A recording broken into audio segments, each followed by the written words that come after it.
Welcome to section 3.6 pre-class video assignment. In this section, we're going to look at solving differentials, mainly second order differential equations, where the forcing function f of t can be a piecewise function. This is going to be possible because if you remember way back when we first talked about Laplace transforms, we were able to find Laplace transforms for piecewise functions. And in fact, those Laplace transforms of piecewise functions are not even anything piecewise. So this was this is what basically makes this possible. So this is nice from an applications point of view, because if we can do this, we can model. So remember that we can, just for example, you can think of a second order dE like this with a forcing function as modeling a mass spring system. And if f of t, our forcing function, can now be piecewise, this means that we can model a mass spring system with an external force acting on it, where the force can be switched on at some moment, or another force can be switched off at some moment, or maybe even ramped up. So we can have a force that starts at 0 and ramps up to some certain level and so on. So this is sort of nice from an application perspective of this, being able to model this sort of thing.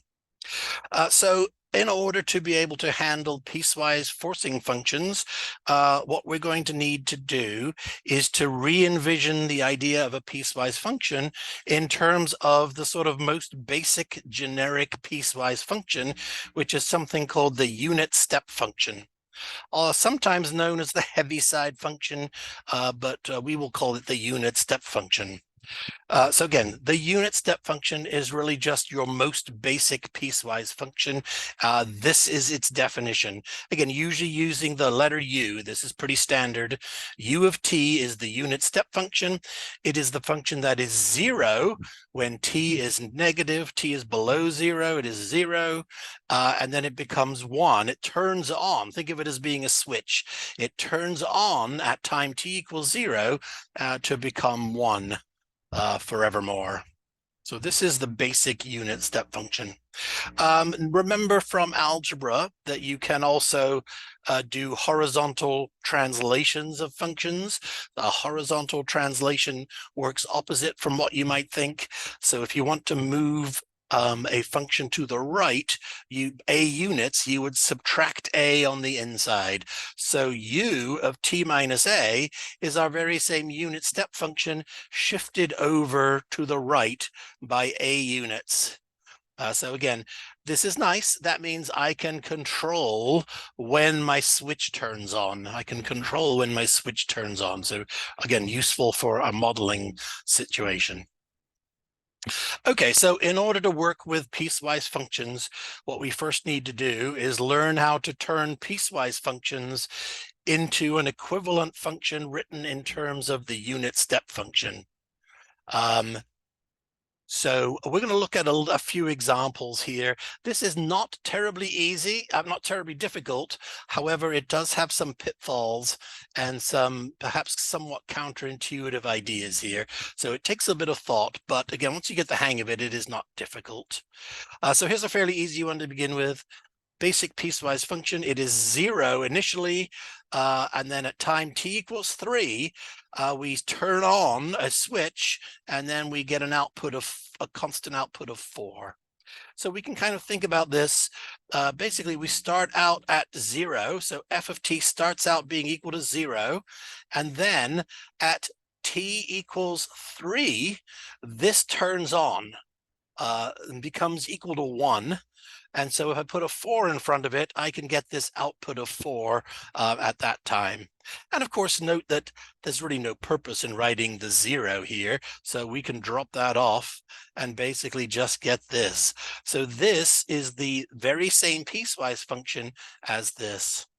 And again, this one's a fairly easy one. We will look at some slightly more complicated ones here in a second. But again, you just want to read this as this is a force or a thing that gets turned on, a 4 that gets switched on at t equals 3. That is what this says. All right, so try some simple ones here. The first example is a graphing example. So it's just a unit step function, and to pick the graph that matches, to try that. And then try an example like this one, where given a piecewise function, try to write it as a unit step function. All right, so let's look at a slightly more complicated example of this. Here is a new piecewise function. Again, this one has three parts to it. It starts out at being equal to 2 until t equals 1. At t equals 1, a switch gets flipped, and then the overall effect after that is that we have a -1. And then we have a constant -1 until we get to t equals 4. At t equals 4, another switch is flipped, and then the overall effect is that we get a sine t at that time. So let's think about this one. Again, this is a little trickier and perhaps a bit more subtle, but again, let's see. So clearly we start with our function f equals 2. So it is equal to 2, and then at t equals 1, a switch is flipped, and the overall effect after that should be a -1. So notice that I have to counteract the effect of the 2 as well as provide the -1. So again, I need to think of these as accumulating. This is an accumulated effect. We have a +2, and then when this switch turns on, it turns on a -3. 2 minus 3 is -1. I need to look at the combined effect after the switch is turned on. This 2, doesn't magically disappear just because this switch turned on. It is still there and needs to be counteracted. So we are then at -1 until t equals 4. When t equals 4, we want to turn another switch and have the overall combined effect be a sine. So we just have to keep in mind the combined effect so far, up until t equals 4, is a -1. So I have to counteract the -1 by adding 1. And then I can put in the effect we have that we now want to switch on a sine t at t equals 4. So that is the combined effect. This is a 2, then this switch turns on. 2 minus 3 is -1. Then when this switch turns on, I've got a -1 plus 1 is 0 plus sine t. That gives me my sine t. So you have to kind of think of this as an accumulating effect. So again, what would this look like in terms of a graph? So again, this one starts out at being equal to 2 until we get to t equals 1, where the switch gets flipped. After the switch gets flipped, we're at -1, and then the switch gets flipped again, and then we are following the sine curve. So this is actually the sine curve. I kind of misdrew this, really. I went too far with this.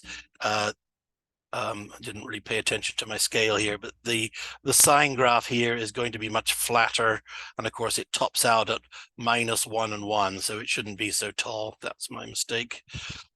But again, we need to switch over to the sine curve. This is actually something to consider here.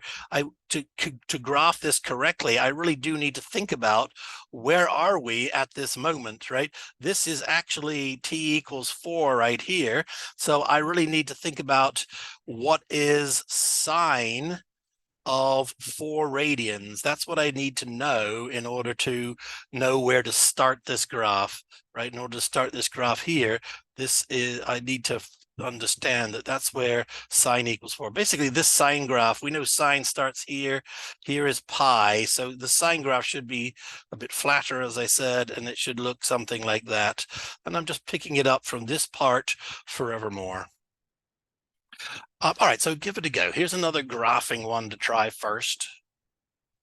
And then there's a couple, and again, just work these problems considering this idea of sort of accumulating or combining the effects of these switches getting turned on. So here's the first one. And then there's another one. Okay, so that should be fine. A quick note before we move on. So far, these inequalities I've written have all been strictly greater than or strictly less than. Somewhat strangely for math, perhaps, is that for what we are going to do, this doesn't really matter. So I could have called this equals here as well and have a solid dot here, and that is a function, and that is fine. I could have called this one equals and have a solid dot here. That is still a function, and that is fine. And those differences in inequalities, greater than or equal to, actually don't matter in terms of the work we need to do with these functions and Laplace transforms. So it wouldn't actually matter if we had equals in some places instead of strictly it doesn't matter. All right, so again, then what we're really interested in then is we are trying to figure out how to solve a second order differential equation with piecewise forcing functions, and it's an initial value problem. So we want to apply Laplace transforms. Clearly, we're going to need to know how to do the Laplace transform of piecewise functions using unit step. So there are a couple of theorems here for this. This is our first theorem here. It's actually called the second translation theorem. There is a first translation theorem that we will not be needing, so I have left it out. But for us, this is the first theorem we want to establish. Again, it looks a little, you should not look at this and think that this is in any way obvious by any means. It is not obvious. But this is certainly something we want to become accustomed to. But it says the Laplace transform of f of t minus a times u of t minus a is e to the minus as big F of s. So e to the as. So just see what this says. This is little f. This is its Laplace transform. This is a. This is the same a as we have up here. So this is the relationship. So let's see, why is this true? All right, so we can establish this mainly just by the definition, right? So here's using the definition of a Laplace transform, we can set this up. The definition of a Laplace transform is from 0 to infinity, f of t minus a, u of t minus a, e to the minus st dt. That is just straight definition, yes? Then recall, in this case here, the u of t minus a is 0 until you get to t equals a. So basically, I can take care of this by just starting my integral at a to infinity. And if I do that, then I don't need the unit step in there anymore. This is sort of the effect of the unit step. The integral of 0 is 0, basically. So I don't need that there. So that's kind of where we get here, and this is what we're needing to work on. So now here's the clever bit. In order to work on this, we're going to make a little substitution. In order to recognize what this is not very helpful. F of t minus a is not very helpful. So the clever bit here is let's substitute it away. So let's call t minus a equal to v. So let v be equal to t minus a, and then notice rearranging that t is v plus a. Also notice that if you differentiate on both sides, dt equals dv. So again, we're kind of setting up a substitution here. Also notice when t equals a, that v will be 0, and as t goes to infinity, t minus a is just something going to infinity minus a constant is still going to infinity. So v also goes to infinity. So we basically can make this, using all those substitutions, we can write it this way. Again, f of v instead of f of t minus a. The t up here can be now written with a v plus a. dt is dv.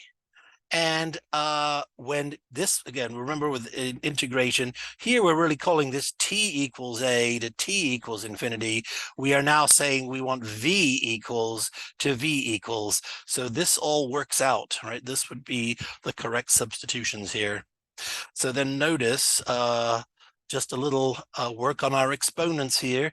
E to the minus s v plus a is e to the minus sv times e to the minus as, and this is an integral dv.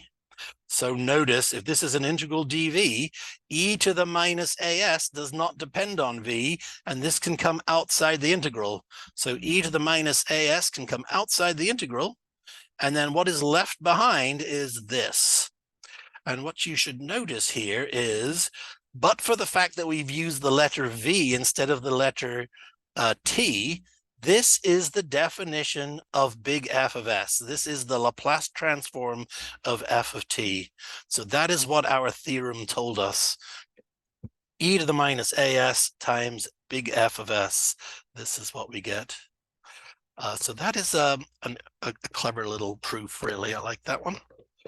A couple of follow-up from this is, number one, notice that if we consider f to be the constant function f of t equals 1, we know the Laplace transform of 1 equals 1 over s.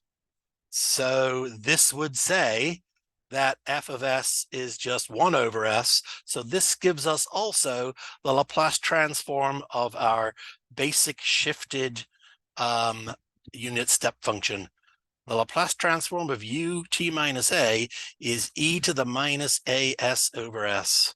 So this is, again, helpful. It's also noted on our Laplace transform sheet, but it's certainly nice to see that here. Probably the main point to make here, and hence the red asterisk is here, note that that theorem in its current form is not super useful to us. If we are taking Laplace transforms of something with a unit step function, it seems like we would have to have something that fits this very particular situation in order to be able to use this rule. And so as such, it is not actually very helpful for finding Laplace transforms. What we will find is it's actually much more helpful, and it's mainly what we're looking at when we are inverting Laplace transforms involving piecewise functions. So this rule is actually going to be much more important to us in reverse. So keep this one on the back burner. We will look a lot more at this together in class, but we start with this theorem in the notes because this is the one we can prove. We can prove this rather nicely, but as such, it's not very helpful for finding Laplace transforms. So we actually need an alternative version of this to be useful to us. In order to be just finding the Laplace transform of any old function times unit step, that is, what is the Laplace transform? G of t times u t minus a. This is our theorem. This is the one that we want to use. Now, the idea here is basically we can prove this one using the previous theorem. That's why we did the previous theorem first, even though it's not really the one we will come across first. It is the, we need it in order to prove this more useful one initially. So this one is also just kind of a clever little proof. So again, the Laplace transform of some function g times unit step is e to the minus as. So that piece of information comes from our unit step, and then multiplied by Laplace transform of g of t plus a. So again, we have our g of t function. I'd have to input t plus a for t and then find the Laplace transform, and that is what we get. So let's look at the proof here. So the proof says we're going to let f of t minus a be equal to g of t. So you can see why we're doing that in order to match it up with the previous function. If f of t minus a equals g of t, then if we reverse this, put t plus a in for t on both sides, we get this little fact here. G of t plus a will be equal to f of t. So then doing this is basically now going to look like the previous theorem we just looked at. So it is e to the minus as f of s by the previous theorem, where f of s is the Laplace transform of little f. So that's what this says. We're using that other notation, e to the minus as times Laplace transform of little f. This is, well, what is little f? Little f is g of t plus a, and there we get our theorem. So even though we come across this theorem second, this is the one that is more helpful for finding Laplace transforms. It is more general. Yes, I can find the Laplace transform of g times any times a unit step function. So typically this is the one we come across first in working Laplace problem solving DEs with forcing functions that are piecewise. This is the one we come across first. And then if we get that far, we would invert them using the first one. All right, so give it a couple of goes here on a couple of examples. So here are some little just some examples. So Laplace transform of, so here we have e to the 2 minus t, u t minus 2. So here's actually two unit step functions. And again, we still have linearity, so I can basically break these apart. There's this guy and there's this guy. Again, linearity, the minus 3 can come out in front. E to the 2 minus t is a function, so it can't come out in front. But this would be our g of t function in that previous theorem. So if we have our switch here at u of t minus 2, this is e to the minus 2s. Same value here, yes? And then we have to do the Laplace transform of g of t plus 2. So g of t here would be equal to g of t plus 2. Excuse me, let me back that up again. So just notice that here, g of t plus 2 would be equal to e to the 2 minus t plus 2, right? This is e to the 2 minus 2 is 0, so it would just be an e to the minus t. So again, I don't need to write that again, that's right here. The other part here is similar. This one has the g of just the constant function minus 3. So we would have the switch at 5. So this is e to the minus 5s. And then the g function is 3. So g of t plus 5 is also 3. And this one has, again, a well-known Laplace transform. So that one's pretty easy. Laplace transform of 3 minus 3 is minus 3 over s. This one here, we still have to do this Laplace transform, but that is, again, just Laplace transform of e to the minus t. We can look that up on our table. And again, I think that's number 11. This is 1 over s plus 1. So this would be what we get here. So there's, again, a linear combination of two of those there. All right, so give this a go on my open math. All right, one more little example here. This is, again, this is just a Laplace transform of sine t u t minus pi. So again, our switch is being thrown at t equals pi. The g of t function is sine t. So our rule, which we've been working with here, our rule says this is e to the minus pi s, and then Laplace transform of g of t plus pi, g of t plus pi. So that is e to the minus pi s. That means we need the Laplace transform of sine t plus pi. So what is the Laplace transform of sine of t plus pi? If you go to your Laplace table here, sadly, if you scour the table, you are not going to find a rule for that particular situation. I don't have anything for sine t plus pi or t plus anything, sine of t plus something. So we have to be a bit clever about this. And so this is kind of common, so you should be aware of this, that I need to rethink how to write this function. Sine of t plus pi. So this is what I drew over here. I can justify this graphically. Here is the function sine. Yes, it oscillates. Sine is the one that passes through 0, 0. This is sine of sine of t. So if we now look at sine of t plus pi. Plus pi is a horizontal shift to the left by pi units, which means that this is pi, so this moves here. This is 0, this moves to minus pi, and so on. The green curve shifts over to be on top of the purple curve. And so if that's the curve we actually have here, that is sine of t plus pi, and I should be able to see that, wait, that's just upside down sine, right? Upside down sine is negative sine t. So that is a preferable way of looking at this. We need to kind of think it through that way in order to be able to apply our Laplace table. So the minus can come out in front because of linearity. So we have e to the minus pi s, and then I can look up what is the Laplace transform of sine. It is 1 over s squared plus 1.